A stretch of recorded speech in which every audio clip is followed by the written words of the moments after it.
अर्थमंत्री पदावरची व्यक्ती खडूसच असते. तिला फक्त देशाच्या तिजोरीमध्ये महसूल मिळवायचा असतो. त्यासाठी कोणाच्या खिशामध्ये हात घालायचा, कोणाची पाकिटं मारायची, यासाठी अर्थमंत्र्याची नेमणूक असते. अर्थात बघा बघा आपल्या अर्थसंकल्पात महागाई कमी करण्यासाठी काही योजना आहेत का?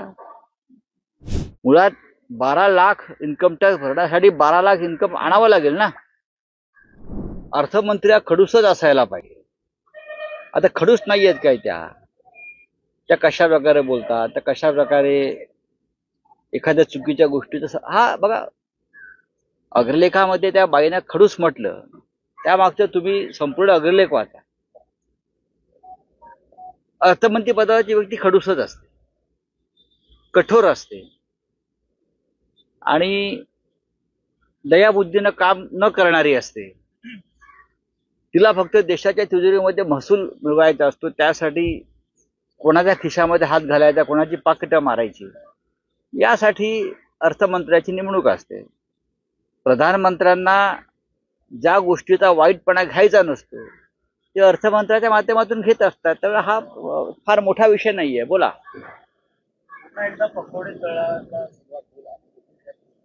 अर्थात बघा बघा आपल्या अर्थसंकल्पात महागाई कमी करण्यासाठी काही योजना आहेत का? नाही. महागाई वाढली. बेरोजगारी कमी करण्यासाठी काही उपाययोजना आहेत का? नाही. महागाई आणि बेरोजगारी कमी होणार नसेल तर मध्यमवर्गीयांचं कसं काय भलं होणार? रुपया ज्या पद्धतीनं कोसळलाय, 87 रुपयावरती आला, 87 डॉलरच्या तुलनेत. रुपया मजबूत करण्यासाठी काही योजना आहेत का? मी म्हणतो अजिबात नाही. 12 लाखाच्या पर्यंत जो स्लॅब आहे इन्कम टॅक्स रिलीफचा, त्याच्या पलीकडे मध्यमवर्गीयांसाठी किंवा गरिबांसाठी कोणती योजना मला दिसत नाही. मुळात 12 लाख इन्कम टॅक्स भरण्यासाठी 12 लाख इन्कम आणावं लागेल ना. 12 लाख इन्कम आणावं लागेल. 12 लाख इन्कम कोणाकडे आज आहे? अनेक ठिकाणी मोठ्या प्रमाणात लोक कॉन्ट्रॅक्ट लेबर म्हणून काम करतात. कॉन्ट्रॅक्ट लेबर काम करतात. उच्च शिक्षित लोक, पदवीधर हे कॉन्ट्रॅक्टमध्ये काम करतायत आणि त्यांचं उत्पन्न हे उघडपणे कागदावर येतच नाही. 3.5 ते 4 कोटी लोक इन्कम टॅक्स भरतात. त्याच्यामध्ये 12 लाख वाले किती आहेत? याचा खुलासा आमच्या ज्यांना आपण खडूस म्हणताय त्यांनी करायला हवा. अर्थसंकल्प समजायला किमान 72 तास लागतात. बाईने अर्थसंकल्प वाचला आणि ताबडतोब आम्हाला कळलं हे कुणी म्हणत असेल तर ते मूर्ख आहेत.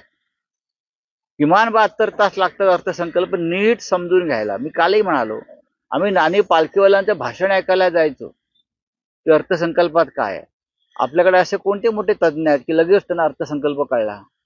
किंवा देशामध्ये मोदी जोरजोराने बाका वाजवत होते, मोदींना काय अर्थसंकल्प कळला? हा, बोलिये.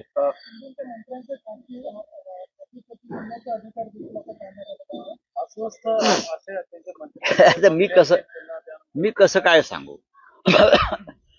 आज या प्रकारच्या बातम्या प्रसिद्ध झालेल्या आहेत की मंत्र्यांना त्यांचे सचिव नेमण्याचे अधिकार नाही. म्हणजे जे केंद्रामध्ये मोदींच्या मंत्रिमंडळामध्ये आहे तेच महाराष्ट्रामध्ये फडणवीसांच्या मंत्रिमंडळामध्ये होत आहे. अर्थात शिस्त म्हणून ते योग्यच आहे. जे तुम्ही शिस्त म्हणाल, एक शिस्त असते.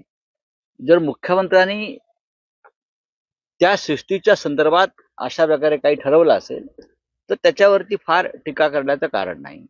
पण ज्या पद्धतीनं एकनाथ शिंदे व त्यांचे लोक मोकाट सुटले होते 2-2.5 वर्षापूर्वी की आम्ही सांगू तसंच राज्य आणि मंत्रालय चालेल किंवा खाती चालतील, त्याला जर मुख्यमंत्र्यांनी लगाम घातला असेल आणि शिस्त आणण्याचा प्रयत्न केला असेल, ज्याला आपण अनुशासन म्हणतो, अनुशासन पर्व म्हणतो, तर त्याचं स्वागत करायला हवं. कोणाला येऊन सचिव म्हणून बसवायचं आणि सचिवाच्या माध्यमातून पैसे गोळा करायचे. सचिव अनेक ठिकाणी या मंत्र्यांचे हे कलेक्टर्स, पैसे गोळा करणारे, व्यवहार करणारे, डील करणारे, मंत्र्यांच्या वतीनं पैसे स्वीकारणारे, असे अनेक ठिकाणी या घटना घडल्या.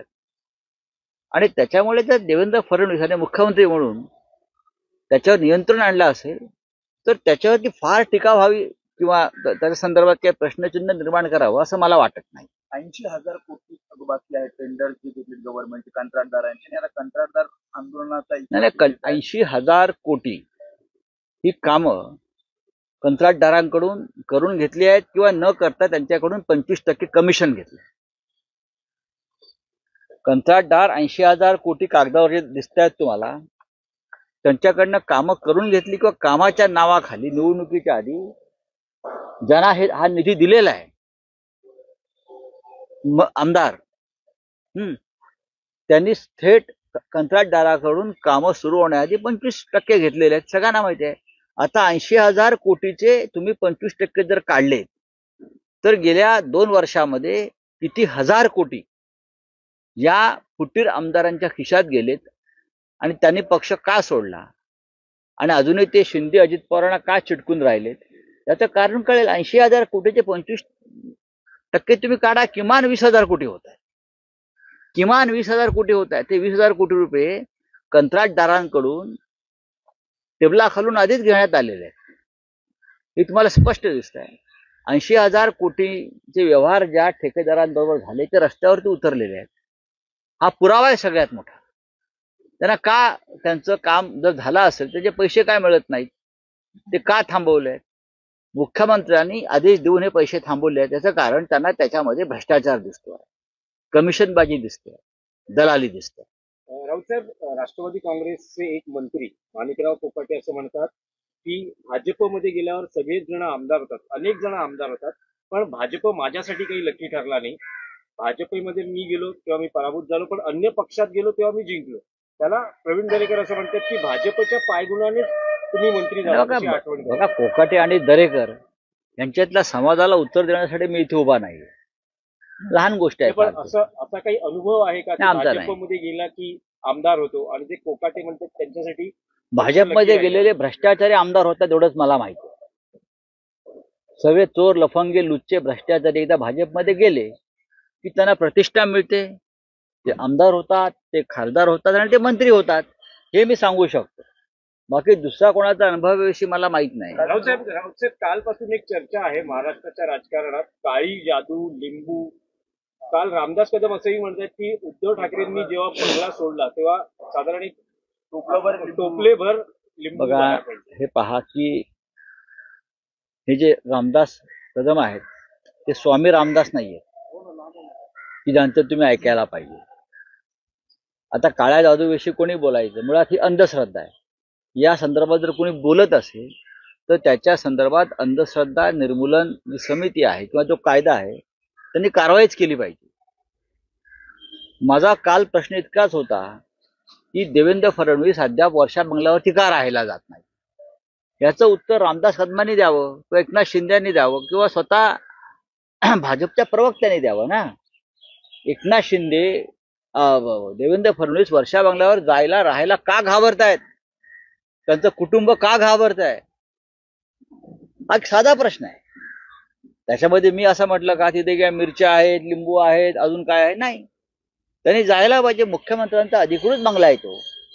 तुम्ही त्या बंगल्यात अद्याप गेलेला नाहीयेत. तुम्ही रात्री तिकडे झोपायला तयार नाहीयेत. तुम्हाला कसली भीती वाटते? काय तिकडे असं घडलंय, तो काय याआधी घडवलंय? हा महाराष्ट्राच्या जनतेसाठी चिंतेचा